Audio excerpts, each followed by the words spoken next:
Okay, here we go. We are driving towards the farm. And if you see all around us, beautiful desert views.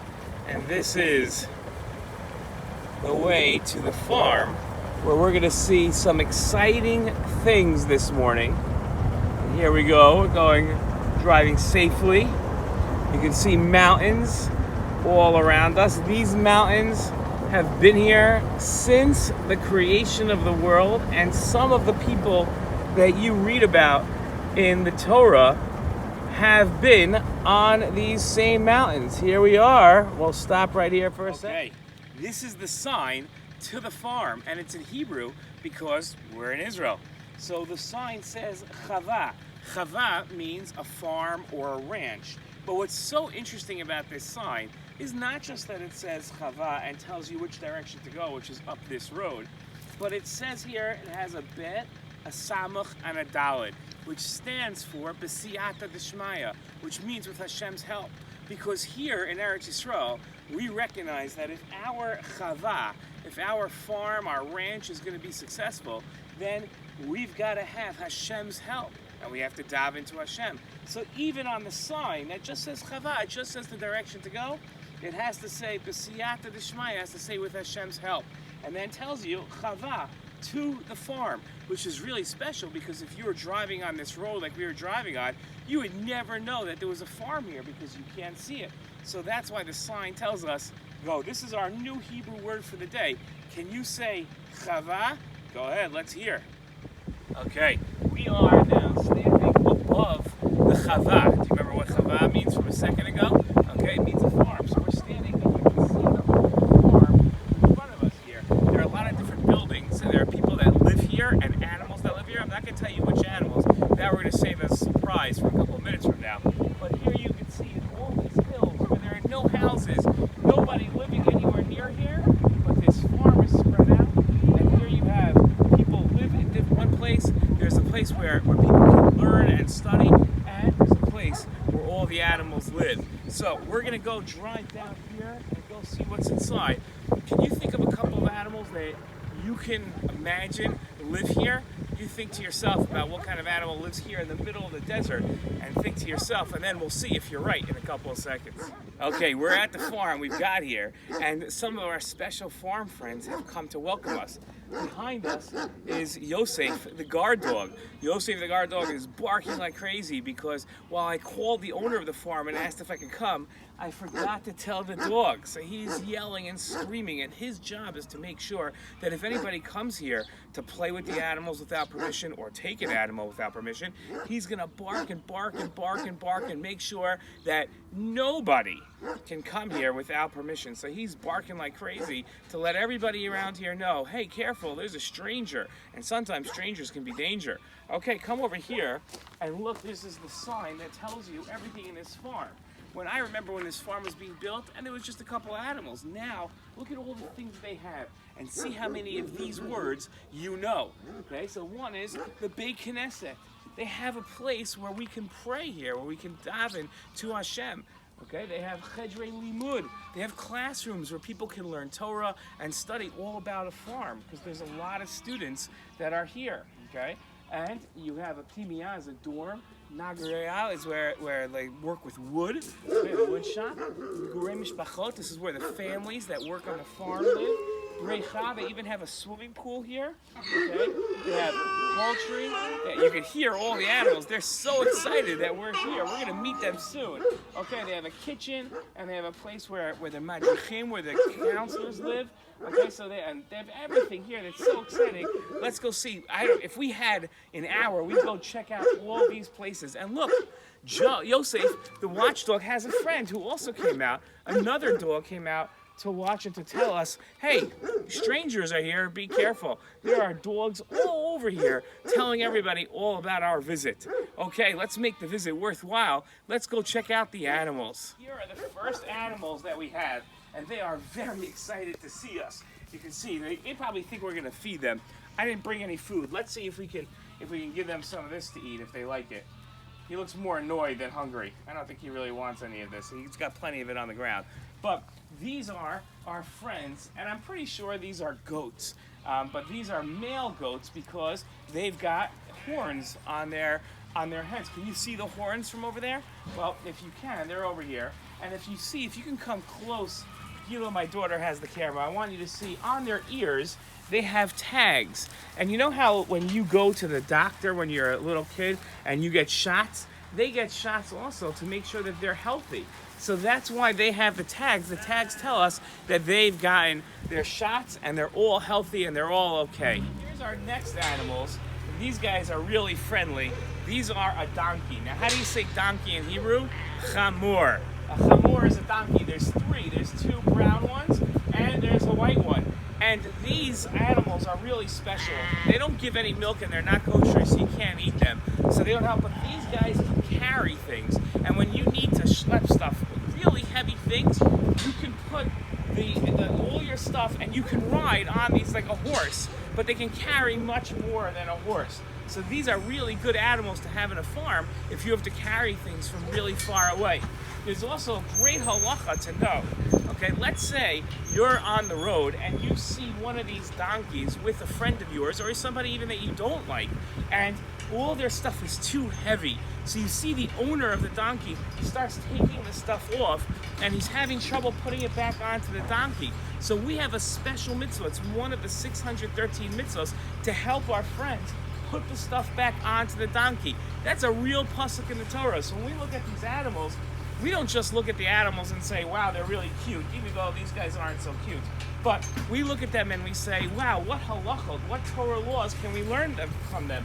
And once I started talking Torah about them, they started coming over because everybody loves hearing when their Torah discusses them and talks about them. So these guys came right over. But be very careful, because if you get these guys angry, their kick is really hard. And you gotta be very careful, and their bite is even worse. Okay, did you have eggs for breakfast this morning?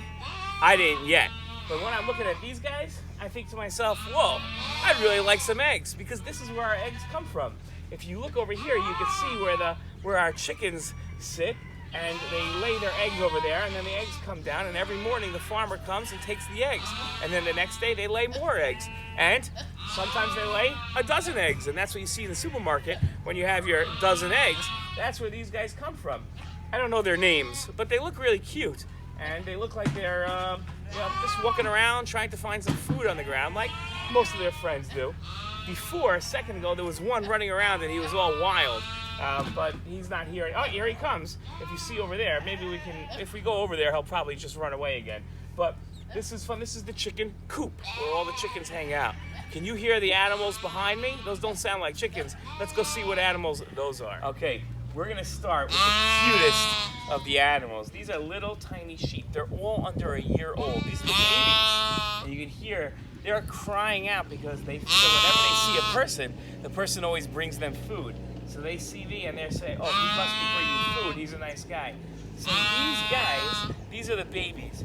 And what this farm is so special because this farm doesn't only have sheep and chicken like we saw and donkeys and goats, but this farm also raises animals for korbanot, for the Beit HaMikdash. And these guys are being raised for the Beit HaMikdash. So if Mashiach comes and we build the Beit HaMikdash, these guys are going to be brought to the Beit HaMikdash as the first korbanot. Right here, it's called Mitzpe Yericho, in the Chava called Lechatchila. That's the name of this farm. Now, these guys, I don't know if they have names, but they're really, really cute. And you can see they're coming over. Let's see if we can find something to give one of them to eat. No, they don't really like this. Okay, we got to find some food to feed them later. Okay, we were just walking here, and we ran into a whole family of ducks out in the middle of the farm. These guys aren't in any cages or anything. They're just sitting here, and they have most of them have their backs to me. They saw me coming and they turned around. So I don't know how much they like people. But this is pretty cool just to run into some ducks. I always thought that ducks have to have a pond or water, and they fly around. But these guys look like they're not flying. They look pretty lazy to me. And they're just sitting here laying out. It's a nice day out, so why not? Okay, we have reached probably the most fun part of the farm. watch what's going to happen as we get close. Okay, we got here at the great time. This is feeding time for the big mother sheep. These are the females, these are the mothers, and they give birth all the time. There's no 9 months for them to give birth. They give birth after a couple of months. And these are the mother sheep. You can see they're all eating now. And when they're eating, you don't go near them. They don't like to be disturbed. There are some mothers over there that look like they're just hanging out and enjoying themselves. But these mothers are all eating, and they eat this stuff. This is hay, and they love this stuff. You can see it comes in bushels like this. And then the farmer breaks down these bushels. He puts it into the truck over here where he feeds them. Now here's a special halacha. I don't know if you know this law, and it makes sense if you have an animal at home, if you have a pet dog or a pet cat, or if you have a pet sheep like this farmer has at home. So what you have to do is you have to feed the sheep before you eat. If you have sheep and you have any pets at home, there's a halacha that you're not allowed to eat before you feed them. And that makes sure that we always stay nice. It doesn't matter who you're nice to, you have to be a nice person. And to be a nice person, you've got to care about others before you care about yourself, even animals. So these guys, look how close I can get to them, and they don't even care. They don't mind because they're concentrating and focused on their eating.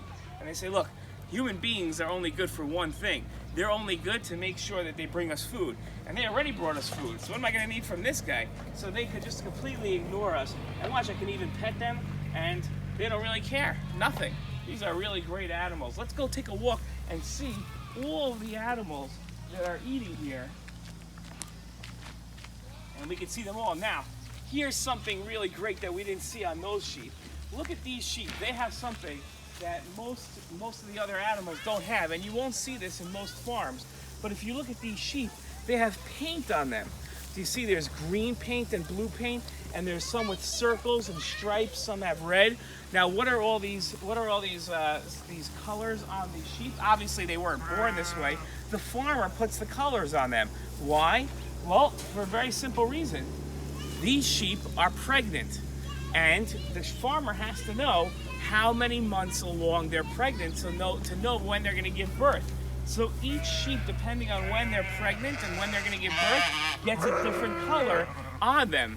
And that way the farmer can know, and he keeps them together. All the pregnant sheep are in one caged area, okay? And you look at that sheep over there, she's taking a drink.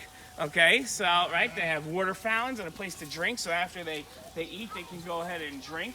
And there's a whole system, if you can see, with the pipes and everything, where the water comes in, so there's always water for them, okay? And you can see they're all wondering, what's this guy doing? Why is he talking so much? Usually people don't talk to us, but it's pretty amazing. So they're going to give birth, and then they stay with their babies for a little, and then they bring the babies to the other place that we saw before, where they're raised until they get old enough and they can have their own babies and be here also. Okay, so that's... Okay, we got here for a special time. The watchdogs are getting fed. Watch how excited they're going to be. Here we go. Look at this. You can hear them barking. Here he goes. Let's see.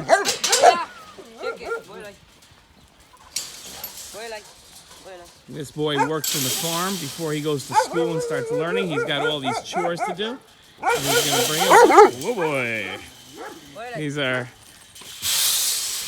dogs are supposed to scare strangers. So look how the dog ignores the food, even though he's hungry, to bark at me because I'm a stranger. And then look, watch. He's going to get to eat, but the dog is so nervous about me being here, he can't even focus enough to eat. This is pretty impressive. Okay, so he gave him some food, and now he's going to go have his breakfast.